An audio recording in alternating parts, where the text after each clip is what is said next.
पढ़ू तार पिला बढ़ंतु चाकरी करंतु भल कुसुम मनुष्य भल चाहे भल चाहूथुवा मनुष्य भल पाए ना ता भीतर परिवार किछि खात थाए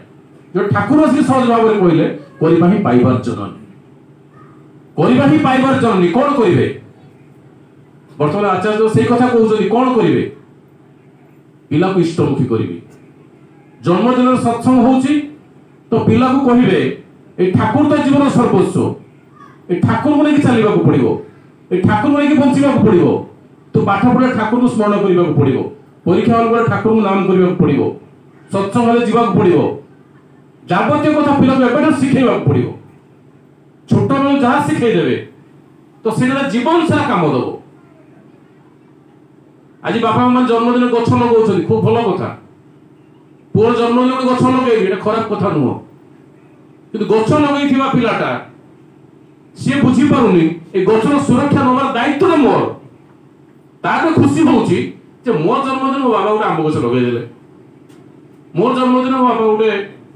माने फल गछ लगाइ देले तो फल लगार माने न बाबा लगाइछि बोली पुओ खाइबेटा नुहो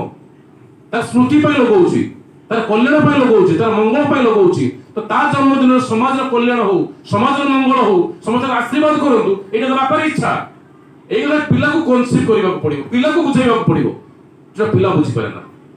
सेहि पर ठाकुर आसी कहले लेखा पढ़ा दक्ष हेले शिक्षा ताको कहे ना अभ्यास व्यवहार सहज ज्ञान न हेले शिक्षा होए ना पिला लेखा पढ़ा दक्ष होईची पिला जी कष्ट मष्ट कर बहुत पाठ पढुची पिला माने जी बहुत 99.9% रखुचोती तेते किछ अभाव नाही किंतु जो पिला 99% रखुची तो से विदेश को जाउची रुसई करी गोटे खाइबा से सिखि मतलब शिखा जाइनी केबे तो सहज ज्ञान एकबेला शिखा जाइनी सेहि पर ठाकुर कहले विद्यालय रे पुओ झियो जेते ही शिक्षा करूना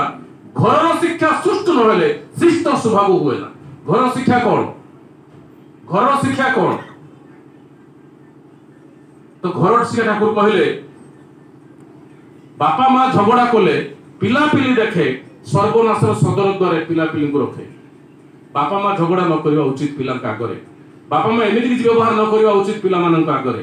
घर समस्त किछि कथाटा इष्टमुखी हे तोली उठिबा आवश्यक पिला का आगरे तो पिला सिखिबो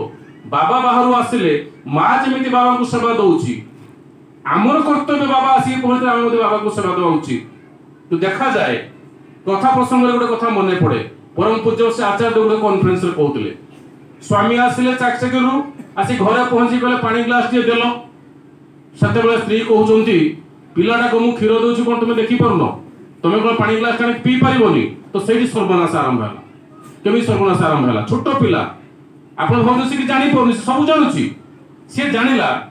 जे एई घर रे मो बाबा गठार मोर प्रायोरिटी बेसी जोथि पय मोर मां मते न छाडी की बाबा को पानी ग्लास देले ना